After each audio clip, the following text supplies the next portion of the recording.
Hey guys, Tyler with Independence Overland. So I'm making a video today, or actually over the course of the next week or two, on a better version of this because I don't know how many of you guys are struggling with space, but I know I am, and I know there's the thought of just don't carry as much crap. For me, I've got my wife, myself, the dog, and all of my camera stuff, and I am a person that takes a lot of stuff with me on these trips.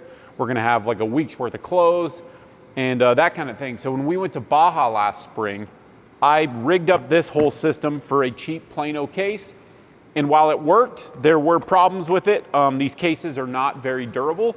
And so, yeah, so it fell apart, imagine that. And you can see that with my rock straps that I have holding this on, that the whole case is bowing.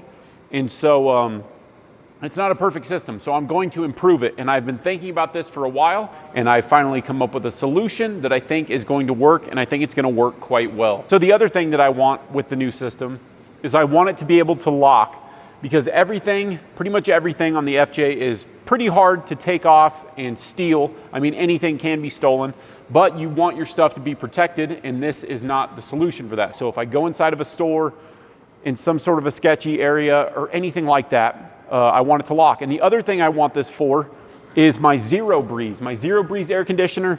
I'm gonna be using that quite a bit this year, and I want a platform where I can have the Zero Breeze up here. That way I can use it with me and Natalia in the tent.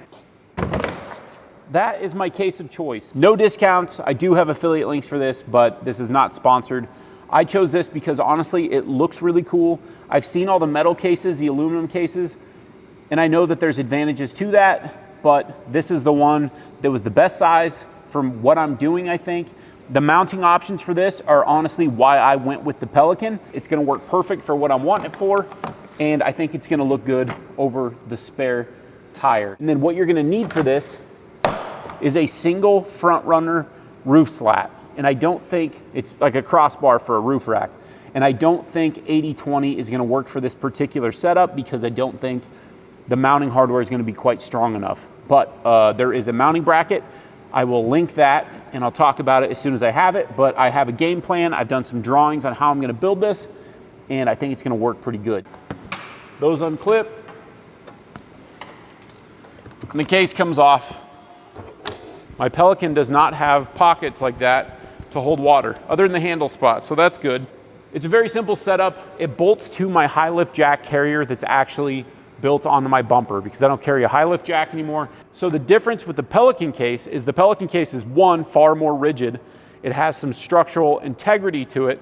And two, it's designed to be mounted onto a roof rack. This thing is designed to mount with 2 bars underneath right here. It'll be a little bit higher just so I can change the tire and get all that stuff off. Shouldn't be too big of a deal. And then the idea here is that the brackets will fit right here and I can lock this down. And of course anybody can steal it if they really wanted to, but it makes it far less likely. This is about how it's gonna look. It'll be dead center. I'm gonna step back and take a look at that. Oh yeah, that's gonna go great. So that's how it's gonna look. The brackets and stuff should be here tomorrow, and I will continue building this and kind of sharing my perspective on, or what my vision is with this.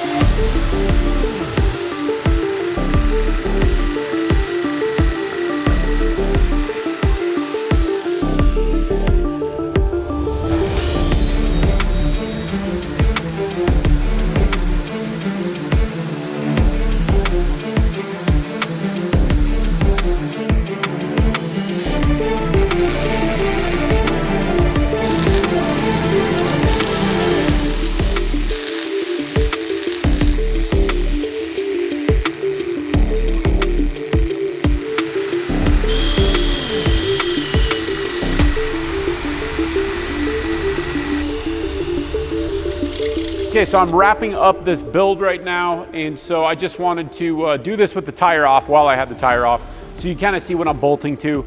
This is much heavier duty than the rear door, of course, but the Expedition 1 bumpers, and I know a lot of other bumpers these days come with these modular sort of systems, and so this has got bolt holes galore.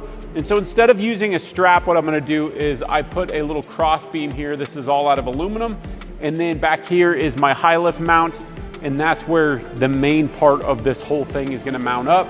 I just did all my final trimming to cut any excess weight off that I could.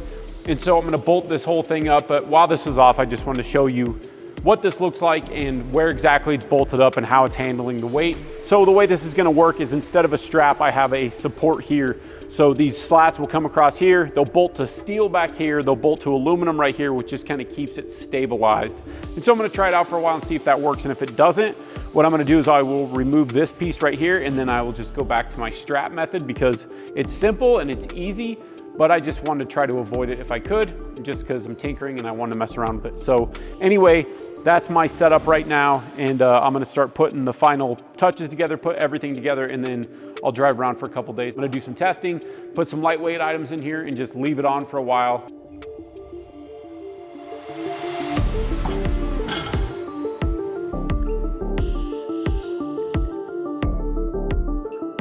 Okay, so I am finally done with this. I've got everything fitted and tightened down, or at least I think so. Okay, so here is the final mounting of this, and this is how this thing works. And this is why I went with Pelican. So you just line these two up, push it in, pull down, and it's good to go. Slide your pins in, and that secures the case to the rack, normally a roof rack. It shouldn't be too big of a deal if I have to do some improvements, because this is already seeming like it's rocking an awful lot. Whenever I'm gonna be going down the trails, it's gonna be doing a lot of that. So now that the case is on there, I'm definitely seeing it.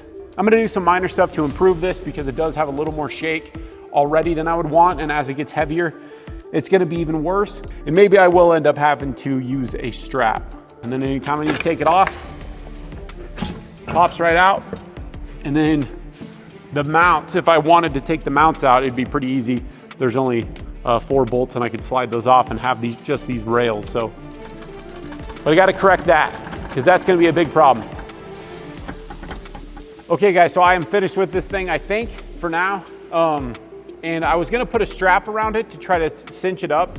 And I had a little too much movement in it before. And what I found was that my actual tire carrier was a little bit loose. So I replaced some parts on that, and I was waiting for those to come in. So it's been a couple weeks since my last recording, but I waited for those parts to come in. I replaced stuff on the tire carrier itself. And so now, it still has a little bit of play, but I know it's not gonna break. I don't know if the noise is gonna drive me crazy. Most of the noise is gonna come from the lock here. So I'm gonna call this good for now. I'm gonna go ahead with it and try it out on some trips this early spring and see if I need to make any modifications or anything like that. But for now, I do think it's fine. Instead of using a different strap, I decided just to use these because I always carry a spare tire trash bag.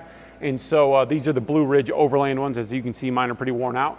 But these actually have a buckle strap. So I can pull these really tight, and I put it around my back bracket here. So it'll actually pull the whole bracket onto the tire and hold it a little more firmly. And so I'm using that since it's already there. And then I don't have to add any more straps and stuff. So this is what I've come up with. I think it's gonna work really good. Most of the time I'm just gonna be opening it up like this, but there are gonna be times that I'll take it off of the back tire and I'll use it as I don't know, a step. Maybe Natalia can actually use this as a step to get into things like the refrigerator. I think it turned out pretty good. I may tinker with it a little bit more in the future just to try to get a little bit of this out. I don't know how much I can actually do that because of the way this whole system works. I only have so many options. And like I said, this isn't really my bracket wobbling as much as it is the high lift jack mount. But it's enough steel that I know it's not gonna fall off, and it might be a little bit annoying. So anyway, that's what I've come up with. I know this wasn't a step-by-step instructional guide. It's just, I think watching videos like this, at least for me, sometimes comes in handy to see what other people are doing and coming up with solutions for my own vehicle. And I didn't see anything really like this, so I thought I'd throw it out there because I do think these Pelican cases are one of the best options for this just because of the way they mount. Of course, there's downsides to having more weight past the rear axle, but this is all gonna be lightweight stuff, and I'm okay with it. So I hope this was helpful or inspiring for some of you guys out there that are trying to build a system like this for yourself. It really wasn't that difficult, just took a little bit of time, a little bit of thinking. So thank you guys so much for watching. I really do appreciate it, and until next time.